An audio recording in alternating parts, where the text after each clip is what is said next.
अस्सलामुअलैकुम अजीज़ तलबा, bridge course के 33वें दिन आपका इस्तकबाल है। चलिए देखते हैं आज की सरगर्मी। महारत, तसव्वुर, बोलना, तस्वीर खानी, तस्वीर बयानी, पढ़ना और लिखना।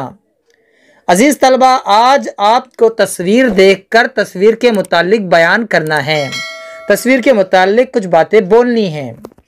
चलिए देखते हैं क्या करना है, आओ मालूम करें। उस्ताद वालिदैन बच्चों को बताएं कि इशारों, तस्वीर के ज़रिए भी अपने जज्बात को वाज़े किया जा सकता है। तो हम मालूम करते हैं कि इस तस्वीर में क्या है। देखिए बच्चों, दो तस्वीरें दी गई है आपको। पहली तस्वीर देखिए, इधर से ट्रेन जा रही है और ट्रेन के ये अंदर का मंजर नज़र आ रहा है, जिसमें बहुत सारे लोग नज़र आ रहे हैं।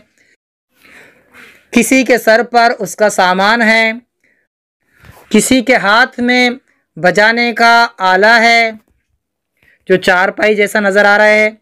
एक तालिब इल्म भी नज़र आ रहा है रेल में सफ़र करते हुए।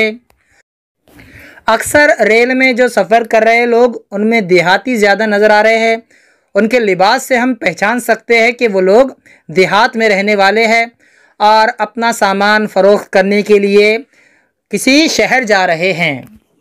देखिए पीछे गन्ने भी रखे हुए हैं। इन गन्नों को वो ले जाएंगे और बाज़ार में ले जाकर फ़रोख्त करेंगे। यहाँ पर ऐसा भी लगता है कि कुछ लोगों ने कुछ सामान ख़रीद कर लाया है शहर से और वो अपने गांव जा रहे हैं। सफ़र इंसान अपनी किसी ज़रूरत को पूरा करने के लिए करता है, जैसे उसे कोई चीज़ ख़रीदनी है या उसे तालीम हासिल करनी है, या फिर एक ज़रूरत होती है रिश्तों को निभाना, जैसे किसी की शादी है तो शादी में जाने के लिए इंसान सफ़र करता है। तो सफ़र इंसान की ज़िंदगी का एक अहम हिस्सा है जो उसे करना ही पड़ता है। आप लोग भी सफ़र करते होंगे आपके नानी के यहाँ जाने के लिए, आप भी रेल में सफ़र करते होंगे। बहुत सारे लोगों से आपका साबिका होता होगा। अजीब अजीब किस्म के लोग रेल में आपको नज़र आते होंगे और रेल के सफ़र का लुत्फ़ ही अलग होता है, जिसमें आसानी से सफ़र भी हो जाता है और हमारी जो ज़रूरतें होती है वो भी हम आसानी से उन्हें पूरा कर सकते हैं।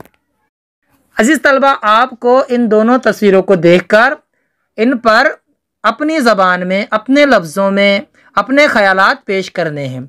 आप जैसा भी चाहें बोलें, लेकिन देखिए इसमें क्या नज़र आ रहा है आपको, और अपने ख़यालात का इजहार इन तस्वीरों को देखकर कीजिए। ठीक है, चलिए देखिए आगे। आओ अहलियत पैदा करें। दर्ज वाला तस्वीर का बगौर मुशाहिदा करो और तस्वीर से मुताल्लिक बोलो। अजीज़ तलबा, हमने मुख्तसर आपके सामने एक नमूना पेश किया है किस तरह बयान करना है तस्वीर को। आप अपने दिल से जितना चाहे बयान कर सकते हैं। ठीक है, चलिए देखिए आगे। आओ मश्क करें। दर्ज वाला तस्वीर का मुशाहिदा करके तस्वीर से मुताल्लिक लिखो। आपको तस्वीर से मुताल्लिक लिखना है, क्या नज़र आ रहा है। आप उनके ख़यालात भी लिख सकते हैं। ये सफ़र करने वाले क्या सोच रहे हैं, उनको किस मकाम पर जाना है और मकाम पर जाने के बाद वो क्या करेंगे, आप अपने दिल से भी लिख सकते हैं। आगे देखिए। आओ तख़य्युलाती बने। आओ अपने उस्ताद वालिदैन की मदद से दरसी किताब, रिसाले, अखबार या मैगज़ीन में दिए गया किसी मवाद पर मुनहसर तस्वीर बनाओ। प्यारे बच्चों, हम आपको एक मंज़र बताते हैं, आप उस मंज़र को बनाइए। आप बनाइए बागीचे में बच्चे खेल रहे हैं।